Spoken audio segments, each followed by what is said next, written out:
মাছের ডিম দিয়ে তো আমরা বিভিন্ন ধরনের রেসিপি বানিয়ে থাকি।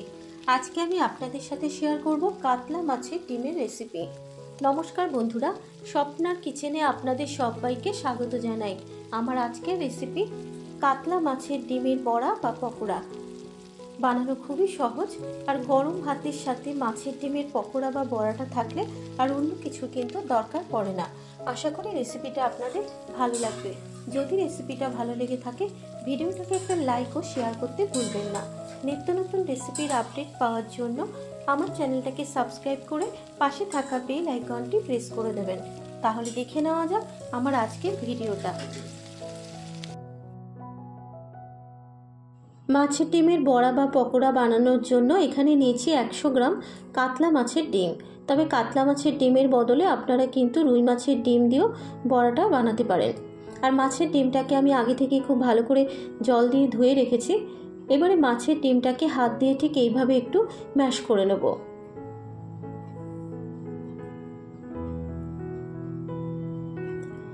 মাছের ডিমটা ম্যাশ করে নেওয়া হয়ে গেছে। এবার এর মধ্যে দিয়ে দেবো একটা বড় সাইজের পেঁয়াজ কুচানো।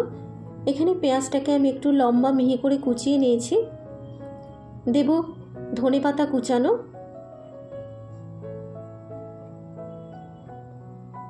5 থেকে 6টা কাঁচা লঙ্কা কুচানো,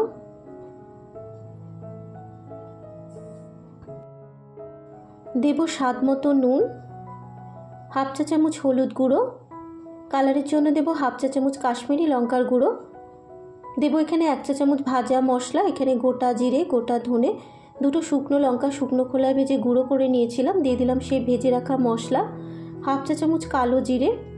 বাইন্ডিংয়ের জন্য দিয়ে দেবো এখানে 2 টেবিল চামচ চালের গুঁড়ো।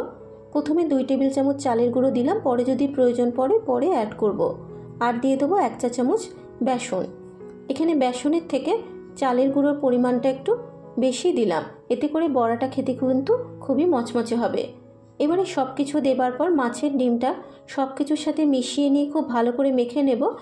আর মাছের ডিমটা মাখার সময় আমি কিন্তু এখানে কোনো জলের ব্যবহার করব না। মাছের ডিমটা মাখতে মাখতে যেহেতু মাছের ডিমটা একটু পাতলা মনে হচ্ছে, তাই এখানে দিয়ে দেবো আরও 1 চা চামচ চালের গুঁড়ো। চালের গুঁড়ো দেবার পর আবারও একবার একটু খুব ভালো করে মাছের ডিমটাকে মেখে নেব। মাছের ডিমটা খুব ভালো মতো মেখে নেওয়া হয়ে গেছে। এবারে মাছের ডিমের বড়াগুলোকে ভেজে নেব। এবারে মাছের ডিমের বড়া ভাজার জন্য কড়াইতে দিয়ে দিয়েছি বেশ কিছুটা পরিমাণে সর্ষের তেল। তেলটা গরম হয়ে যাবার পর তেলের মধ্যে এক এক করে মাছের ডিমের বড়াগুলোকে ছেড়ে দেব। আর বড়াগুলো তেলে ছাড়ার সময় একটু চ্যাপটা করে দেবো, এতে করে কিন্তু বড়াগুলো খেতে খুবই মচমচে হবে।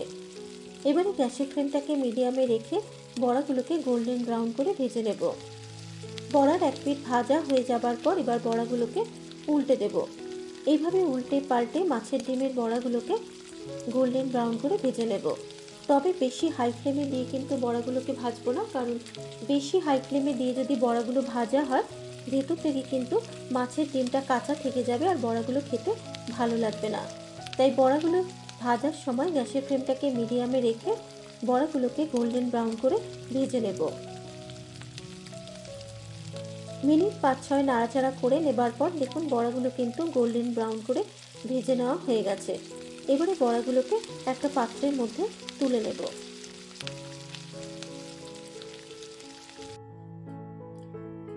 প্রথম ব্যাচের বড়াগুলো ভেজে তুলে নেবার পর ওই একই তেলে কিন্তু বাকি বড়াগুলোকেও ওই একইভাবে গোল্ডেন ব্রাউন করে ভেজে নেব।